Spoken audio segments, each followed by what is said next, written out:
Gravitation गुरुत्वाकर्षण chapter हम पढ़ रहे हैं और हम पढ़ रहे थे वेरिएशन इन जी। और मैंने कहा था ये बहुत इंपॉर्टेंट है, जी में परिवर्तन कितने फैक्टर की वजह से जी में चेंज होता है? चार। एक ऊंचाई के कारण, एक गहराई के कारण, एक पृथ्वी की शेप के कारण और एक घूर्णन रोटेशन के कारण। कल मैंने दो पढ़ाए थे, एक बताया था ऊंचाई के कारण, एक गहराई से। वहां से हमें पता चला कि जी की वैल्यू सबसे ज्यादा अर्थ की सरफेस पे, पृथ्वी की सतह पे ही होती है। और वो वही होती है जो हम बचपन से जानते हैं, 9.8 मीटर पर सेकंड स्क्वायर। अगर हम हाइट पे जाते हैं तो डिक्रीज होती है, डेप्थ में जाते तो भी डिक्रीज होती है, और सेंटर पे चले जाते तो जीरो हो जाती है। बात समझ रहे हो ना? ओके। और मैंने कहा कोई ज्यादा फॉर्मूले कुछ याद नहीं करना, हाइट वाले भी क्वेश्चन कर सकते हो, डेप्थ वाले भी कर सकते हो। तो ये जो दो फैक्टर थे ये न्यूमेरिकल एस्पेक्ट वाले थे। अब जो दो बता रहा हूँ वो थ्योरेटिकल एस्पेक्ट वाले हैं, ठीक है? तो दो हम देख चुके हैं, ऊंचाई और गहराई। तीसरा बता रहा हूं, पृथ्वी की आकृति। क्लियर? बोलो के कारण क्या जी में परिवर्तन? मैंने कहा due to, okay, shape of earth. ठीक है, वापस समझना। मेरे कहने का मतलब है, पृथ्वी, यूं तो हम पूरी फिजिक्स में पढ़ते हैं तो हम बोलते पृथ्वी होती गोल गोल, ऐसे ही बोलते हो ना, मैं बोलो। लेकिन वास्तविकता में पृथ्वी नहीं होती है गोल गोल। बात समझ ना? जब हम इस शेप की वजह से देखते हैं तो एक्चुअली पृथ्वी ऐसे होती है। क्लियर? कैसे होती है? ऐसे होती है। क्लियर? ओके।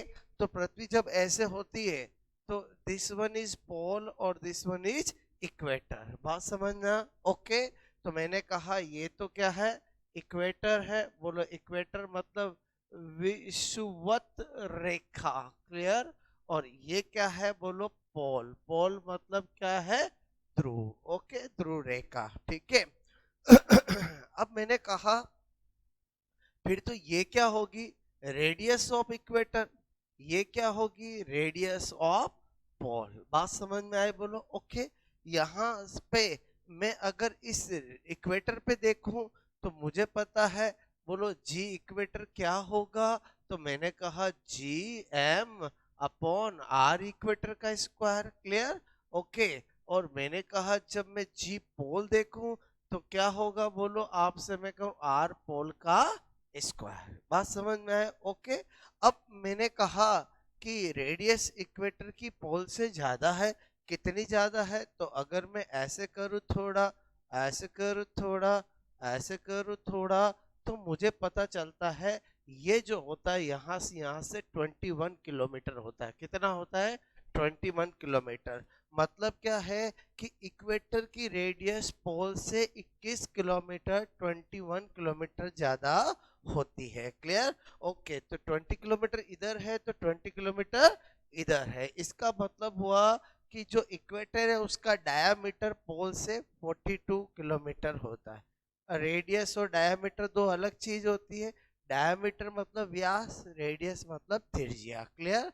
तो मेरे कहने का मतलब है चूंकि radius of equator, clear, okay, is greater than radius of pole. और वो भी मैं आपको बता दूं, radius of equator is radius of pole plus 21 kilometre. Diameter of equator is diameter of pole is equal to 42 kilometre. ये जो side में लिखा वो समझ में आया? बोलो, आपसे मैं कह रहा हूँ ओके, हाँ या ना? अच्छा, किसकी रेडियस ज्यादा है? इक्वेटर की। तो इसका मतलब किसकी रेडियस कम है? पोल की। तो जी ज्यादा कहां पर होगा? बोलो शेप की वजह से पोल पे ही होगा। भाई जिसकी ये कम होगी उसका ही तो ये ज्यादा होगा। इसका मतलब हुआ इसलिए जी इक्वेटर पे पोल से क्या होता है? कम होता है। बात समझ में आए? ओके। तो आपको कभी थ्योरेटिकल क्वेश्चन पूछे कि पृथ्वी के आकार के कारण पोल पर इक्वेटर और जी, बोलो इक्वेटर पे इक्वेटर में क्या संबंध होता है? पोल पे ज्यादा होता है, इक्वेटर पे कम होता है, इक्वेटर पे ज्यादा होता है, पोल पे कम होता है, इक्वेटर पोल दोनों पे बराबर होता है। तो आप क्या समझे, बोलो कहाँ ज्यादा होता है? पोल पर इक्वेटर से ज्यादा होता है। अब कभी एग्जामिनर पूछ ले कितना ज्यादा होता है, क्लियर? तो देखो मैं क्या बता रहा हूँ आपको, मैंने कहा G P minus G E is equal to 0.02 metre पर सेकेंड स्क्वायर। ये भी डाटा बड़ा काम का है, बोलो क्लियर? आपको पूछा जाए पृथ्वी की शेप की वजह से पोल पर इक्वेटर से कितना ज्यादा होता है, तो हम कह सकते हैं 0.2 मीटर पर सेकेंड स्क्वायर। आपसे पूछा जाए पृथ्वी की शेप की वजह से पोल और इक्वेटर के जी में क्या डिफरेंस होता है, तो भी 0.02 मीटर पर सेकेंड स्क्वायर। मेरी बात समझ में है? इसका मतलब हुआ इसमें थ्योरेटिकल क्वेश्चन आते हैं, जो मैंने आपको बताया समझ में आया, बोलो? सबका आंसर दे सकते हैं? ज्यादातर तो यही आता है कि शेप की वजह से पोल और इक्वेटर में ज्यादा कहाँ होता है, पोल पे ज्यादा होता है कि इक्वेटर पे ज्यादा होता है? पोल पे ही ज्यादा होता है, रट्टे की कहाँ जरूरत है। बोलो आपसे मैं करूँ ऐसा शेप बनाओ और आपको अच्छा ये तो पता है पोल क्या इक्वेटर क्या? अरे समझे समझे, बोलो। आपसे मैं कह रहा हूँ this one is equator and this one is pole. बात समझ में आए? ये तीसरा फैक्टर समझ में आया, बोलो? नोट कर लिया जाए।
R for radius, D for diameter. बात समझ में, बोलो ओके?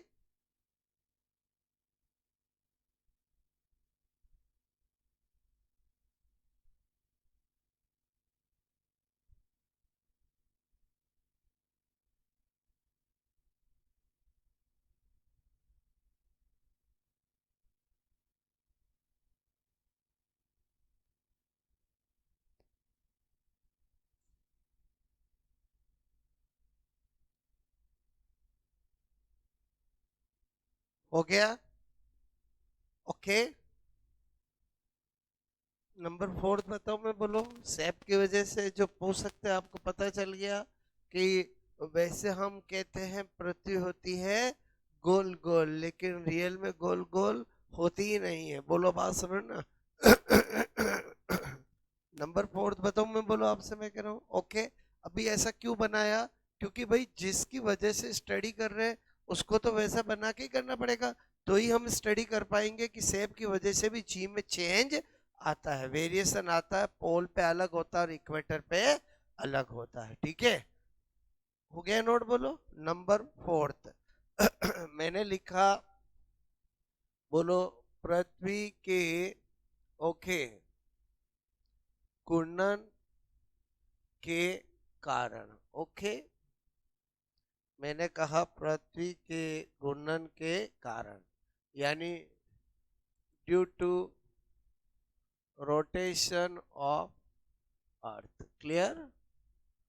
पृथ्वी के घूर्णन के कारण। ध्यान देना इधर, मेरे कहने का मतलब है पृथ्वी एक जगह ही है, घूम रही है, बोलो घूम रही है कि नहीं घूम रही? बोलो। तो उसकी वजह से भी जी में चेंज आता है। कैसे आता है इधर देखना। क्लियर? ओके, ये बनाया मैंने पृथ्वी। बात समझ में आए? बोलो ठीक है। अच्छा, अभी मैं फैक्टर जो स्टडी कर रहा हूँ वो रोटेशन कर रहा हूँ। जब सेप पे कर रहा था मैं किस पे ध्यान दे रहा था? सेप पे। Clear? But this one is equator और दिस वन इज पोल, वो तो रहेंगे ही रहेंगे। बोलो, बात समझ ना? और वो तो रहेंगे ही रहेंगे। पी मतलब क्या हो गया? पोल। ई मतलब क्या हो गया? इक्वेटर। क्लियर? अब हम क्या देखते, पृथ्वी घूमती है। ठीक है, तो यहाँ पर सपोज दैट इज रास्ते में इस थीटा एंगल पे, क्लियर, जो जी होता है वो होता है G R omega square cos square theta. ये मैंने लिखा। क्लियर? क्या लिखा? बोलो घूर्णन की वजह से। आपको कि सर आपको कैसे पता चला भाई ये ओमेगा है? बोलो, ओमेगा का मतलब क्या होता है? कोई चीज घूमती है तभी ये कंपोनेंट होता है, हाँ या ना? ओके, अब मैंने कहा यहाँ पर दो चीजें। नंबर 1, मैंने कहा 8 इक्वेटर। क्लियर? अगर मैं विषुवत रेखा पर मैं देखना चाहूं तो बताओ यहां पर तो क्या हो जाएगा? बोलो थीटा इजिकल टू 0 हो जाएगा। अरे थीटा इजिकल टू क्या हो जाएगा? 0। तो मैं क्या देखता हूं? ई इक्वेटर इजिकल टू क्या आ जाएगा? R omega square. मैंने क्या बताया, समझ में आया? बोलो आपको, हाँ या ना? ओके, अच्छा, मैंने कहा 8 पोल। अगर मैं देखूं ध्रुव पर, क्लियर, किस पे देखूं? ध्रुव पर। ध्रुव पर देखता हूं तो मैंने कहा थीटा कितना हो जाएगा? बोलो 90 हो जाएगा। बोलो कितना हो जाएगा? 90 हो जाएगा। बोलो कितना हो जाएगा? 90। ठीक है, अच्छा कोस 90 की वैल्यू क्या होती है? 0। अच्छा, 0 का स्क्वायर क्या होता है? 0। 0 को किसी से मल्टीप्लाई करो तो 0। तो अपने को क्या पता चला? इस पोल पर क्या आ जाएगा? पोल पे क्या आ जाएगा? G pole is equal to G. Okay, तो इक्वेटर पे तो क्या हो रहा है? इतना लेस हो रहा है और इस पे इसके बराबर है। इसका मतलब ही हुआ कि पोल पे ज्यादा कि इक्वेटर पे ज्यादा? पोल पे ही ज्यादा हुआ। बोलो, और किस पे ज्यादा? पोल पे। ठीक है, तो मैंने कहा यहाँ पर क्या कर सकता हूँ? अतः अतः इस वजह से भी पोल पे क्या होता है? इक्वेटर से ज्यादा होता है। कुछ बात समझ में आई? बोलो आपसे मैं कह रहा हूँ। ओके, अच्छा कितना ज्यादा होता है अगर पूछ ले तो मैं क्या कर रहा हूँ? जी pole minus G equator 0.03 metre पर सेकेंड स्क्वायर। अगेन हम आंसर दे सकते हैं। आपको पूछा जाए कि पोल पर पृथ्वी के घूर्णन के कारण जी होता है, बोलो जी होता है, जी/2 होता है, ऐसा दे तो जी होगा। बोलो क्लियर? आपको पूछा जाए घूर्णन की वजह से, रोटेशन की वजह से, बोलो पोल पर और इक्वेटर जी में क्या रिलेशन होता है? पोल पर इक्वेटर से ज्यादा, इक्वेटर पे पोल से ज्यादा, बराबर, वो भी दे सकते हो। बोलो, आपको पूछा जाए पोल पर इक्वेटर से कितना ज्यादा होता है तो 0.03 मीटर पर सेकेंड स्क्वायर। आपको पूछा जाए इक्वेटर पे क्या होता है, एक ऑप्शन दे आपसे मैं करूं, जैसे एक क्वेश्चन दिया आपको, ओके, कि पृथ्वी पृथ्वी पृथ्वी की घूर्णन के कारण आपसे मैंने कहा, बोलो विषुवत रेखा, विषुवत रेखा। Clear?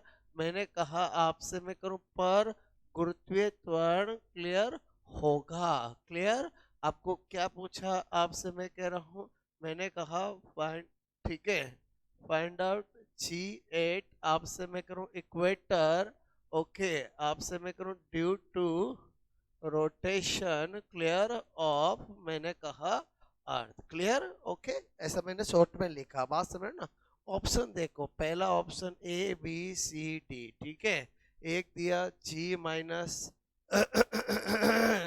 Omega R square, G minus omega R, G minus बोलो ओमेगा स्क्वायर आर। क्लियर? अरे समझे बोलो, ओमेगा स्क्वायर आर, और एक दे दिया आपको जी। क्लियर? समझना। अब क्या होता है, जब हम एग्जाम देने जाते हैं तो हम पढ़ तो सब लेते हैं, वहां पर हम भूल जाते हैं थोड़ा सा, बात समझ ना। और जो स्पेशली ज्यादा ही मेमोरी बेस जाता है वो ज्यादा भूल जाता है। उसको क्या लगता है, यार ये तो नहीं है, ये था कि ये था, ये था कि ये था। मैं क्या बोल रहा हूँ, समझ में आया? अरे बोलो, ऐसा होता है कि नहीं होता है बोलो? क्लियर? तो मेरे कहने का मतलब, ऐसे भ्रम जाल में कभी फंस जाओ, उससे निकलने का एक मंत्र बता रहा हूँ, ध्यान से समझना। सपोज दैट इन दोनों में से आप कंफ्यूज हो गए, 1 मिनट के लिए सोचो कि एग्जाम में कंफ्यूज हो गए और आपको कंफर्म सोचना है कि मेरा कौन सा था। तो मैं आपको क्या तरीका बता रहा हूँ, इधर देखो। आपको एक चीज पता है कि दो चीजों को तभी हम घटा सकते हैं, तभी हम जोड़ सकते हैं, जब वो डायमेंशन पॉइंट ऑफ से सेम हो। और लीटर में लीटर को घटा सकते हैं, लीटर में लीटर को जोड़ सकते हैं, ठीक है। मैंने कहा चेक कर लेता हूँ। ये तो मुझे पता है, मीटर पर सेकेंड स्क्वायर। अच्छा, ये क्या होता है, पर सेकंड होता है बोलो? क्लियर? ये क्या होता है, मीटर स्क्वायर। तो मैंने देखा यार, मुझे तो ये मिलना चाहिए, या मैं कहूँ ये मिलना चाहिए, अरे तभी तो मैं मानूंगा ना। तो मैंने कहा यार इसमें चेक करूं, तो इसमें तो इसका है बोलो टी माइनस, और इसका क्या है बोलो एल स्क्वायर, और इसका करूं तो T-2, और इसका क्या है एल। तो मैंने कहा यार मेरे को तो इससे ही सेटिस्फेक्शन मिला। कुछ समझ में आया कि नहीं आया बोलो? अगर आप कभी कंफ्यूज हो जाओ कि यार स्क्वायर आर पे था कि ओमेगा पे था, तो कैसे पता लगाओगे? समझ में आया बोलो? आपसे मैं कह रहा हूँ, आपका कंफ्यूजिंग दूर हो जाएगा बोलो। क्लियर? मैं क्या बोल रहा हूँ, समझे नहीं समझे? देखो यही फॉर्मूला है, क्लियर? यही है ना? आपसे मैं कह रहा हूँ, तो अक्सर ये वाला बोलो मेन तो यही है, क्योंकि मुझे बोले कि इक्वेटर से 60 डिग्री पे क्या होगा, वो तो इस पे ही सोल्व होगा। मुझे कहे 30 डिग्री पे क्या होगा, अरे अनगिनत क्वेश्चन बन सकता है कि नहीं बन सकता है। मैंने इक्वेटर और पोल पे मुझे कंपेयर करना था, तो मैंने बताया क्या इस फॉर्मूले से हम सब पे कंपेयर नहीं कर सकते? एक मैं 30 पे कर सकता हूँ, 60 पे कर सकता हूँ, अरे सब पे कर सकता हूँ ना बोलो? क्लियर? तो मेरे कहने का मतलब, पहले मुझे याद तो रहे कि R omega G minus R omega इसको बोलो स्क्वायर कोस स्क्वायर थीटा है, या ओमेगा आर स्क्वायर है। समझे नहीं समझे बोलो? क्या कुछ मैं बता रहा हूँ, मेरी बात दिमाग में जा रही कि नहीं आ रही है बोलो? क्लियर? फॉर्मूले तो किताबों में ही लिखे होते हैं, हमें कैसे याद रहेगी चीजें? अगर हम भूल जाएं तो हम कैसे पता लगाएंगे कि आर ओमेगा स्क्वायर होगा कि R omega omega R square होगा? क्लियर? देखो मैंने ऑप्शन बनाते समय क्या किया बोलो, यहाँ पर हम लिखते हैं आर ओमेगा स्क्वायर, मैंने देखो क्या किया, पहले ओमेगा लिखा, बात समझ ना। क्योंकि एग्जामिनर माइंड गेम खेलता है, उसको पता स्टूडेंट रट के आता है, बात समझ ना। तो उसको वो सोचता है बाद वाले पे स्क्वायर आएगा। अरे कुछ समझे नहीं समझे बोलो? मैंने क्या कहा, हमें ऐसे जाल में नहीं फंसना है। मैं छोटी छोटी चीजों का बहुत ध्यान रखता हूँ। अभी मैंने ऑप्शन लिखते समय क्या किया समझ में आया, इसमें स्क्वायर वाला बाद में लिखा। अरे बोलो उससे क्या मतलब है, स्क्वायर तो जिस पे आएगा वो आएगा ना। मैंने कहा ए मल्टीप्लाई बी स्क्वायर है, बी स्क्वायर मल्टीप्लाई, बात तो एक ही हुई ना। अरे समझे ही समझे बोलो? हाँ या ना? कुछ समझ में आया मैंने क्या बताया? समझ में आया? कभी भी फंस जाओ तो ऐसे भी चीजों का आंसर निकाला जा सकता है। क्लियर? तो आंसर क्या होगा, सी होगा कि ए होगा? सी होगा, चाहे मैं उसको आर ओमेगा स्क्वायर लिखूं, ओमेगा स्क्वायर आर लिखूं। क्लियर? अच्छा पहले बताओ, ये वाला फैक्टर समझ में आया बोलो? आपसे मैं कहूँ क्लियर, नोट करोगे?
बात समझ में आई बोलो आपको? क्लियर?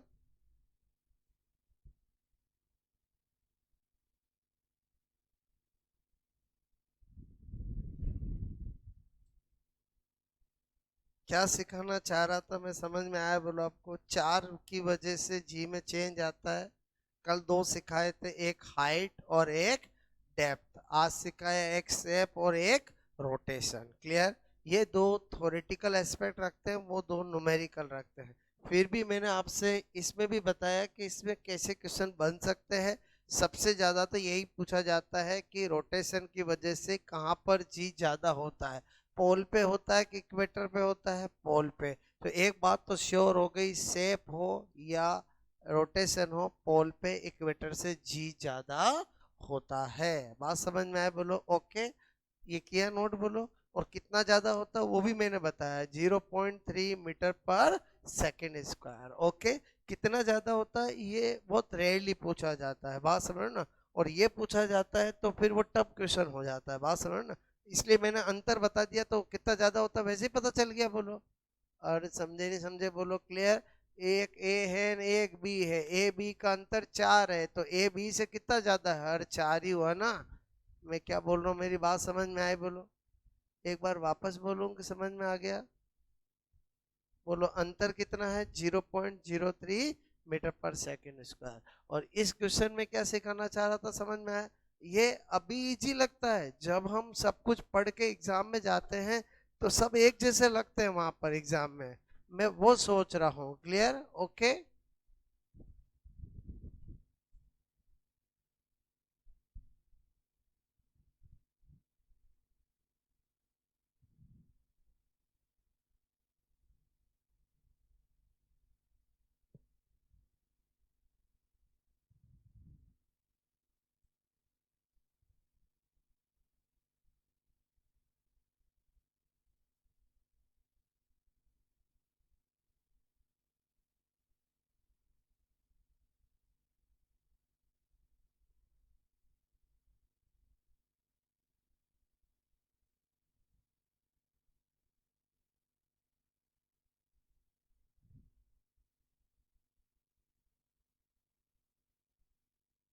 ओके, बात समझ में आई बोलो आपसे मैं कह रहा हूँ?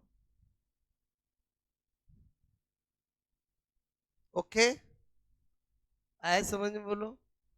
क्या किसी भी एंगल दे दे उस पे भी कर सकते हो?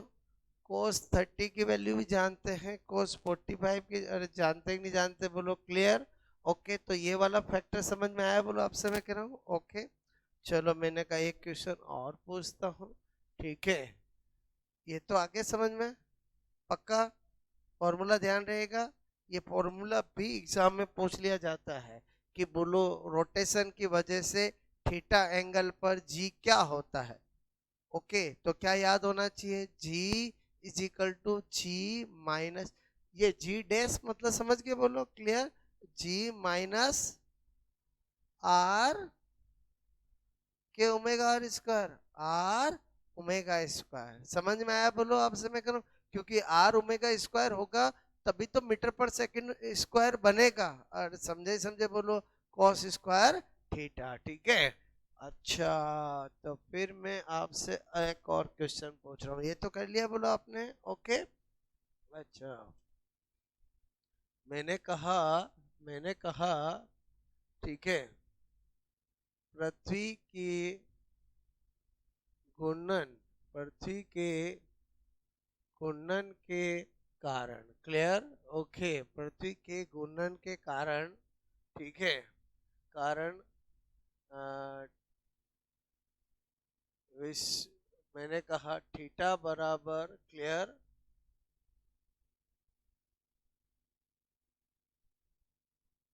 60 डिग्री पर, क्लियर, ठीक है, पर जी का मान, मैंने कहा पृथ्वी के घूर्णन के कारण विषुवत रेखा से 60 डिग्री के कोण पर जी का मान होगा। क्लियर? पहले बताओ क्वेश्चन समझ में आया बोलो? मैंने जो 60 दिया है वो किसके रेस्पेक्ट में दिया है? किसके रेस्पेक्ट में दिया है? इक्वेटर, ये भी ध्यान रखना। बोलो बात समझ रहे हो ना भाई। थीटा थीटा तो कहीं से भी हो सकता है, आपको ये देखना पड़ेगा कहाँ से दिया है। क्लियर? ओके, आपकी सुविधा के लिए बना के दे रहा हूं। मैंने कहा मैंने ये दिया है आपको 60, ठीक है, बात समझ में। और यहाँ पर मैंने क्या पूछा आपको, जी पूछा है। क्लियर? ओके, ऑप्शन दो, ठीक है, A B C D. Okay, मैंने कहा G minus R omega square, G minus बोलो 1/2 R omega square, G minus 1/4 R omega square. Clear? समझे नहीं समझे बोलो। ठीक है, एक दे दिया, इनमें से कोई नहीं, इनमें से कोई नहीं, नन ऑफ दीज। ओके,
हो गया?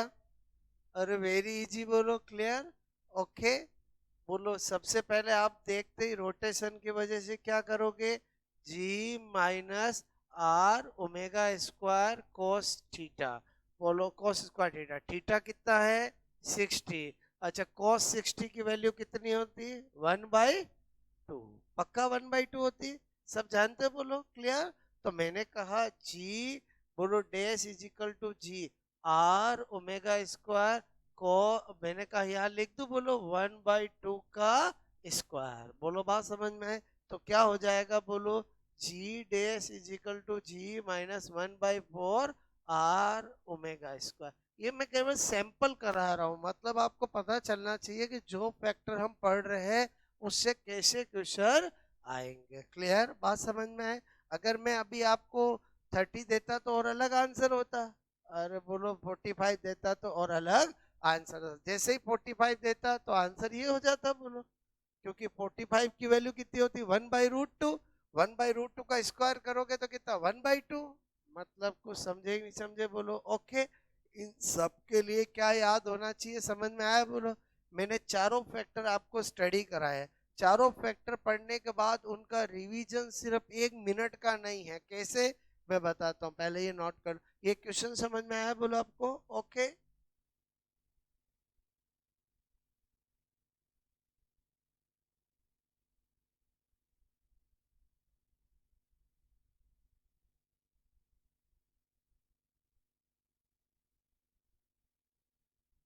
थोड़े थोड़े होशियार बन रहे हो कि नहीं बन रहे हो? बन रहे हो होशियार कि नहीं बन रहे हो? खुद को एक बार कभी कभी रियलाइज किया करो कि हम थोड़े थोड़े होशियार बन रहे हैं कि नहीं बन रहे। ठीक है, हाँ, ये हो गया नोट बोलो। ओके, इधर ध्यान देना, हटा दूं मैं बोलो, ये आया समझ में बोलो? ओके, मैंने कहा फाइनली हम क्या देख सकते हैं, स्पेशल नोट। मैंने कहा जी में वेरिएशन। क्लियर? बोलो, चार फैक्टर बताए मैंने आपसे कहा। मैंने कहा यहाँ पर मैं शॉर्ट में लिखूं वेरिएशन इन जी। क्लियर? ये भी पढ़ रहा था, जी में परिवर्तन। ठीक है, जी में परिवर्तन। बोलो पहला था ऊंचाई। क्लियर? के कारण। मैंने कहा ड्यू टू हाइट। ठीक है, तो क्या लिखा था, जी एच अपॉन जी, बोलो R square, R plus H का स्क्वायर। ठीक है, दूसरा है गहराई, बोलो के कारण, ठीक है। गहराई के कारण करूंगा तो मैंने बताया था G D upon G 1 - D upon R, clear. तीसरा था, बोलो आपसे मैं करूं, आकार आकृति के कारण ड्यू टू सेप, क्लियर। क्या बताया था, जी pole minus G equator 0.02 metre पर सेकेंड स्क्वायर। किसका ज्यादा होता है, क्या वैसे ही पता चल रहा है ना। मैंने कहा आपको गुणन के कारण, गुणन के कारण क्या बताया, G pole minus G equator 0.03 metre पर सेकेंड स्क्वायर। इससे ये पता चल गया ज्यादा किसका है। और G dash is equal to G minus R omega square cos square theta. इससे हम कभी भी कहीं पर भी पता लगा सकते हैं। पहले बताओ, सार की बात तो यही है, बोलो बात समझ ना। ओके, नोट कर लोगे।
ओके,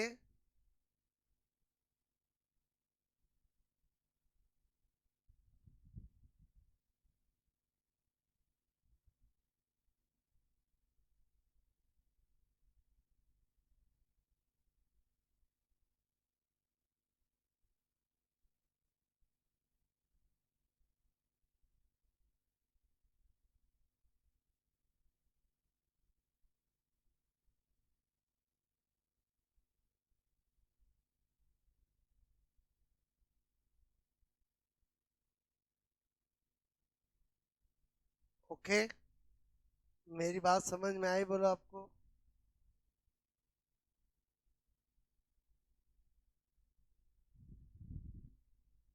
ये समझ में आया कि नहीं आया, बोलो। क्लियर। अच्छा, हमने सबसे पहले यूनिवर्सल लॉ ऑफ ग्रेविटेशन देखा, फिर हमने ग्रेविटेशनल एक्सीलरेशन क्या होता है, उसकी वैल्यू क्या होती है वो देखा, फिर जी में चेंजेस देखे। क्लियर, यहाँ तक कहानी समझ में आई, बोलो। अब मैं क्या बता रहा हूँ, यहाँ पर मैंने कहा गुरुत्वीय स्थितिज ऊर्जा, clear, okay. Gravitational potential energy, clear. Gravitational मैंने कहा, बोलो पोटेंशियल एनर्जी, ठीक है। ग्रेविटेशनल पोटेंशियल एनर्जी, पीईजी लिख सकता हूँ, बोलो बात समझ में। गुरुत्वीय स्थितिज ऊर्जा में बताने जा रहा हूँ, क्लियर, ओके। मतलब गुरुत्वीय स्थितिज ऊर्जा आज समझा रहा हूँ, तो उसका यूज मैं कल आपको एस्केप वेलोसिटी समझाने में करूंगा, बात समझो ना। आगे से आगे अपनी कहानी कनेक्ट है। अब गुरुत्वीय स्थितिज ऊर्जा मैंने कहा क्या होता है, इधर देखो, ये दो मास है m1 और m2, क्लियर। और r डिस्टेंस पर अगर होते हैं तो उनकी गुरुत्वीय स्थितिज ऊर्जा जो है वो आपको मैंने कहा -g m1 m2 upon are के बराबर होती है। ये नेगेटिव तो यही बताता है कि ये जो अट्रैक्शन वाला फील्ड होता है, ये फील्ड कैसा होता है, अट्रैक्शन वाला। बात समझ में आए, बोलो ओके। अब मुझे एक बात बताओ कि ये जो मैंने फॉर्मूला बताया, अगर आपको दो मास दे दे और बीच की डिस्टेंस दे दे, तो बताओ आप कभी भी ग्रेविटेशनल पोटेंशियल एनर्जी निकाल सकते हो नहीं निकाल सकते हो। न्यूमेरिकली करेंगे तो नेगेटिव लगाने की जरूरत नहीं है। बात समझ ना। हाँ, जी की वैल्यू तो फिक्स है, बोलो 6.67 into 10⁻⁻11 newton into metre square divide by kilogram square. ये एग्जामिनर दे भी सकता है और नहीं भी दे। m1 m2 क्या है? Mass of particle.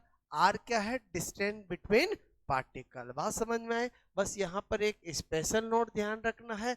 क्या ध्यान रखना है? मैंने कहा यहाँ पर अनंत पर, क्लियर, एट इन्फिनाइट, अनंत पर मैंने कहा एट इन्फिनाइट, हमेशा पोटेंशियल एनर्जी क्या होती है?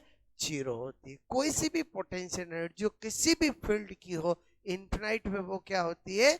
जीरो होती है। बात समझ में आए? बोलो ओके। ये नहीं, कोई सी भी हो, ठीक है। अब आपसे मैंने कहा यहाँ पर देखो, बोलो ये जो मैंने बताया इसमें क्या क्वेश्चन बन सकते हैं, समझ में आया? ओके, तो पहले ये नोट करो फिर मैं करवाता हूँ।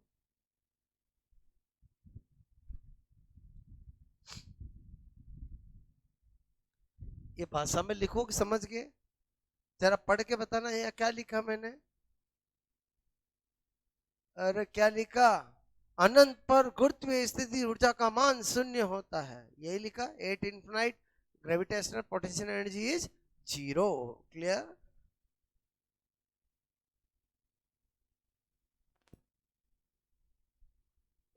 गुड़िया, आर स्क्वायर कैसे आएगा बताना जरा। अच्छा, ये तो कौन है? जी है। तो ये जी जो है वो तो आपसे मैं कह रहा हूँ उसकी वैल्यू तो, अच्छा अच्छा, ये इसकी यूनिट कहाँ से आई है? एफ बराबर G m1 m2 upon R square. Clear? तो आपसे मैं कहूँ F into R square G m1 m2, clear, newton into metre square divide by kilogram square. Okay, इससे भी ला के बताऊं? नहीं नहीं नहीं, बताऊं बताऊं? ओके, नहीं अब तो मैं बताऊंगा, इधर ध्यान देना। जो तुम्हारा डाउट है वो मुझे समझ में आ गया, इधर ध्यान देना। ये गुड़िया सोच रही है कि सर यहाँ पर आर है, यहाँ पर मीटर है, तो आपका मीटर स्क्वायर कैसे आया? इससे लाके बता देता हूँ। इधर देखो, मैंने कहा ये कौन है? Potential energy. एनर्जी मतलब आप जानते हो जितनी भी एनर्जी होती है उनकी उनके उनकी यूनिट जूल होती है, और जूल का मतलब क्या होता है? Newton into metre. क्या होता है बोलो? ये मैंने लिखा जूल जी एम, ये लिख दिया किलो, अरे ये लिख दिया किलोग्राम स्क्वायर, ये लिख दिया मीटर। ये क्या होता है? Newton into metre. ये जी किलोग्राम स्क्वायर मीटर, तो मैंने कहा newton into metre square divide by kilogram. अब तो खुश? ओके। मैंने पहले ही कहा आपको छोटी सी भी चीज कंफ्यूजिंग लगे आप मेरे से पूछो। बात समझ रहे हो ना? मैं आगे होके कहता हूँ आपको, छोटा सा भी कंफ्यूजिंग हो मेरे से पूछो आप, ठीक है? ओके। जी तो जी है, बोलो किसी भी फॉर्मूले से लाओगे यूनिट तो वही आएगी, बोलो। बात समझ रहे हो ना? ओके।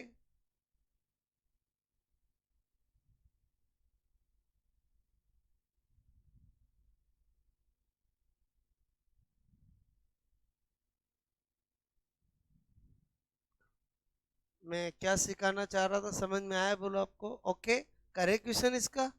ये फॉर्मूला, ये चीज मैं बहुत यूज करूंगा कल। बात समझो ना, इसलिए आज मैंने इसके बारे में बताया। क्लियर? क्योंकि मुझे इसके बाद कल एस्केप वेलोसिटी पढ़ाना है, ऑर्बिटल वेलोसिटी पढ़ाना है, बहुत इंपॉर्टेंट चीजें हैं वो। क्लियर? तो वो तो मैंने पहले ही बता दिया चैप्टर में कैसे मूव ऑन होंगे हम, बोलो क्लियर? ओके। तो ये अपने आप में कंटेन है जिसका नाम क्या है? Gravitational potential energy. ओके, ये बात ध्यान रखनी है। अनंत पर कोई सी भी पोटेंशियल एनर्जी हो, चाहे वो इलेक्ट्रोस्टैटिक हो, ग्रेविटेशनल हो, सबकी वैल्यू क्या होती है? जीरो होती है। ओके, ये हो गया नोट, बोलो ठीक है।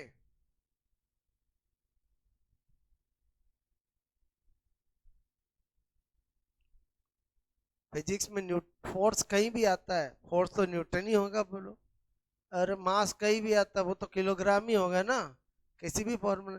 जी, कैपिटल जी किसी भी फॉर्मूले में हो वो तो वही रहेगा, बोलो। बात समझ, ऐसे भी सोच सकते हो, बोलो क्लियर? ओके, हो गया।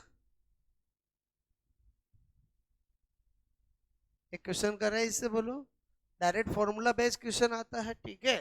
मैंने कहा आपको 100 ग्राम और 500 ग्राम के दो पार्टिकल कण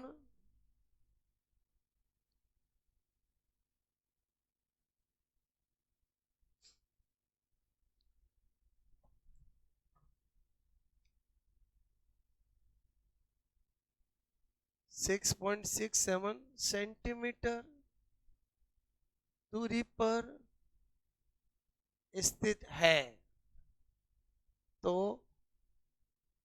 बोलो गुरुत्वीय, तो ये ऐसे लिखा समझोगे? अरे बोलो समझे, ग्रेविटेशनल पोटेंशियल गुरुत्वीय स्थिति ऊर्जा ज्ञात करो। ओके, मैं बताऊं कि आप करोगे? बोलो, और डायरेक्ट फॉर्मूला बेस्ड है, बोलो क्लियर। जी की वैल्यू वो दे भी सकता है और नहीं भी दे, क्लियर। ओके, दे भी सकता है और नहीं भी दे। चलो मैंने दे दी, खुश। रफ वफ तो लानी ही नहीं है हमें, मैं रोज कहता हूँ रफ लेके आया करो, ठीक है।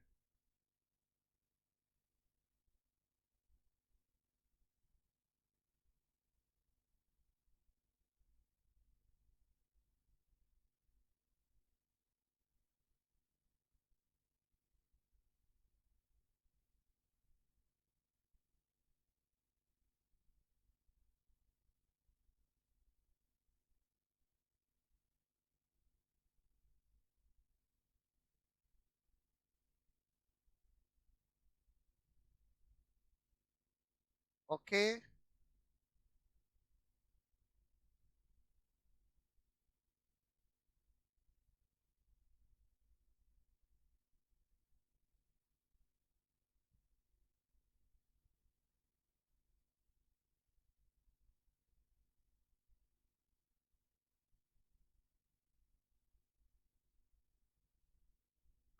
किया किसी ने?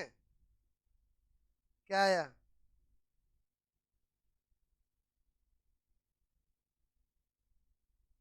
चलो ऑप्शन दूं मैं, बोलो, ठीक है।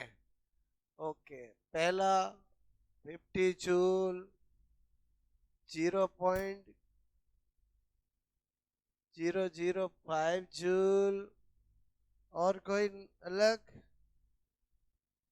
बोलो बोलो बोलो। 5 जूल, वेरी गुड। अब नहीं पूछूंगा, अब तो मेरा रहेगा none of these, clear. Check करे, बोलो, अब आपसे मैं कह रहा हूं, इधर देखो। सबसे पहले क्या करेंगे? Gravitation potential energy G m1 m2 upon R square, numerically negative लगाने की जरूरत ही नहीं, बोलो। वो केवल हमें ये बताता है कि ये जो फील्ड है, ग्रेविटेशनल फील्ड है, वो अट्रैक्शन नेचर का होता है, क्लियर। मैंने कहा यार जी की वैल्यू क्या है? 6.67, 10⁻⁻11। मास कितना है? 100। ग्राम में है तो किलोग्राम में करूंगा, 10⁻³ बोलो। ग्राम में तो किस में करूंगा? किलोग्राम में करूंगा, 10⁻³ नो प्रॉब्लम, बोलो ओके। आर किस में दे रखा है? 6.67 सेंटीमीटर है तो मीटर में करूंगा, ओके। हाँ या ना? जो कटता है वो काट लूं, कट गया, बात समझ ना, ओके। 1 2 3 4, 3 और ये बचे, तो बात समझ में आए, बोलो हाँ। ठीक है, हाँ हाँ या ना? अच्छा, मैंने कहा यार बच्चा क्या, एक बच्चा 5 और एक बच्चा 10⁻⁻11, पक्का। और पीछे क्या लगा दूं? एमकेस यूनिट जूल, क्लियर। किस किस का ये आंसर आया है? ओके, वेरी गुड, ठीक है। बच्चा 5 ही दिखा, ये खा गया, बहुत बड़ी गलती। अरे समझे नहीं समझे, बोलो क्या गलती करी गुड़िया? थोड़ी घनी, बहुत बड़ी मिस्टेक। अरे बोलो, आंसर में बहुत फर्क है ना।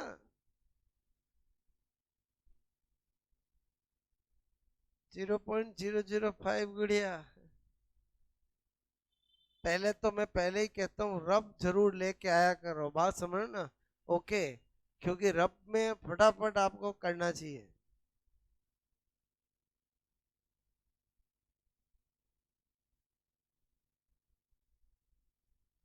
वापस बताऊं, समझ में आ गया? अरे पहले बताओ, फॉर्मूला बेस्ड क्वेश्चन है, इधर ध्यान देना। ये क्या लिखा? G m1 m2 upon r। पहले बताओ ये फॉर्मूला किसका है? अरे फॉर्मूला किसका है? लिख दिया। जी की वैल्यू दे रखी है, लिख दी। अब जी की value newton metre square upon kilogram है, तो मास मुझे किलोग्राम में ही रखने पड़ेंगे। मास कितना दे रखा है? 100 ग्राम, 500 ग्राम। मुझे बताओ 1 किलोग्राम बराबर क्या होता है? 1000 ग्राम। तो इसका मतलब आज मुझे अगर कहीं 1 ग्राम है तो 10⁻³ किलोग्राम। इसका मतलब जहां ग्राम है वो उसको किलोग्राम में बदलने के लिए मुझे 10⁻³ से मल्टीप्लाई करना पड़ेगा। तो 100 इंटू 10⁻³ और 500 इंटू 10⁻³। क्लियर? 1 मीटर बराबर क्या होता है? 100 सेंटीमीटर। तो 1 मीटर मतलब 10⁻² सेंटीमीटर। तो बताओ 1 सेंटीमीटर की जगह 10⁻² मीटर, तो सेंटीमीटर को मीटर में बदलना पड़ेगा। तो आपसे मैं करूं, यहाँ 6.67 सेंटीमीटर दे रखा है। 10। अच्छा, उसके बाद तो मैथ है। समझे नहीं समझे बोलो? कुछ बात समझ में आई मेरी आपको? भाई जब भी ग्रेविटेशनल पोटेंशियल एनर्जी का क्वेश्चन होगा तो फॉर्मूला बेस होगा। उसमें वो इतना तो करेगा ही करेगा कि मास बोलो ग्राम में देगा या आर सेंटीमीटर में देगा, और तभी तो बोलो अलग अलग ऑप्शन बना पाएगा ना। ओके। और आप सोचो, मैंने तो आर कितनी सेटिंग वाली दी है, और कैलकुलेशन तो है ही नहीं। इसको क्या आप कैलकुलेशन मानते हो? बिल्कुल भी नहीं है। और आर 6.67 दे दी तो कट गया, फिर तो बचा क्या? वेरी इजी, बोलो बात समझ में आया कि नहीं आया? समझ में बोलो। आज क्या सिखाया मैंने, समझ में आया बोलो आपको? क्लियर? ओके, आया समझ में बोलो।